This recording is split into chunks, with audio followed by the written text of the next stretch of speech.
तू हे अडवायला साई मला सांगा दादा, काय किती वाजताची घटना आहे आणि काय घडले मला सांगा. 9:15च्या दरम्यान काम आम्ही करत होतो.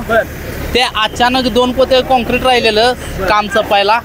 2 पोते कॉन्क्रीट राहताच अचानक मागणं आवाज आला. आवाज आल्यावर ते सगळेच पडलं. माणसं आमची थोडी उड्या मारली. 3 जण आत अडकली, त्यांना बाहेर काढलं. ह्याच्या पलीकडे आता काय टोटल किती जण होते? 6 जण अडकलेली. आणि आता किती जणांना वाचवले? 6च्या 6 सगळी बाहेर काढली. आता कोण राहिलेलं नाही? अजून कोण नाही राहिला. कशामुळे ही घटना घडली असेल काय वाटतंय?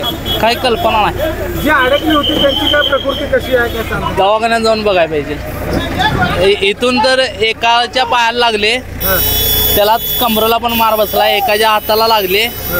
2 जण पायालाच लागलेले सेंटरिंगवाले, आणि 1 जण खाली पडलेला होता, तो काय हालत नव्हता. किती दिवसांपासून काम चालू होतं? हे काम फास्टच आहे. किती दिवस चालू आहे? किती दिवस चालू आहे का? काय कल्पना नाही. साधारणतः सायंकाळी 9:30च्या आसपास इथे आपले फुलेवाडी महापालिकेचं जे फायर स्टेशन आहे त्या ठिकाणी दुर्घटना झाल्याचे समजले. दुर्घटना झाल्याचे समजताच कमिशनर मॅडम, SP साहेब, आम्ही आणि आपले महापालिकेची डिझास्टरची जी टीम आहे, CFO आहेत, आपले डिझास्टर मॅनेजमेंटची टीम आहे, सर्वजण या ठिकाणी पोहोचले. या ठिकाणचे जे नागरिक होते त्यांनीही रेस्क्यू ऑपरेशनमध्ये मदत केली. एकूण जे काही 7 लोक या ठिकाणी होते, जे कॉन्ट्रॅक्टरनी जी माहिती सांगितली, ते 7 लोक सर्वांना रेस्क्यू करण्यात आलं. एक अर्ध्या तासाच्या आतच सर्व लोकांना रेस्क्यू करण्यात आलं. आणि त्यानंतर मागच्या 1 तासापासून अजून कोणी असू शकतं का अशी शंका होती. त्यासाठी हे सर्व मॅन्युअली सर्व मलदा आणि सर्व जे मटेरियल आहे ते काढण्यात आलं. आता या ठिकाणी कोणीही नाही.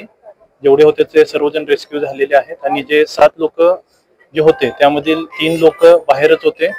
4 लोक जे आपण CPR मध्ये जे पाठवलेले होते त्यामधील 3 लोकांची परिस्थिती चांगली आहे. आणि 1 जण आहे ते आता त्या ठिकाणी मयत म्हणून घोषित करण्यात आलेलं आहे. त्यांचं पोस्टमॉर्टम करून त्यानंतर काही आहे ते निदर्शनास येईल. अशी आताची वस्तुस्थिती आहे. आणि बाकी जे अपडेट आहे या घटनेबाबतची सर्व माहिती हे सर्व डिटेलमध्ये उद्या घेऊन उद्या सर्व कळवलं जाईल. थँक्यू.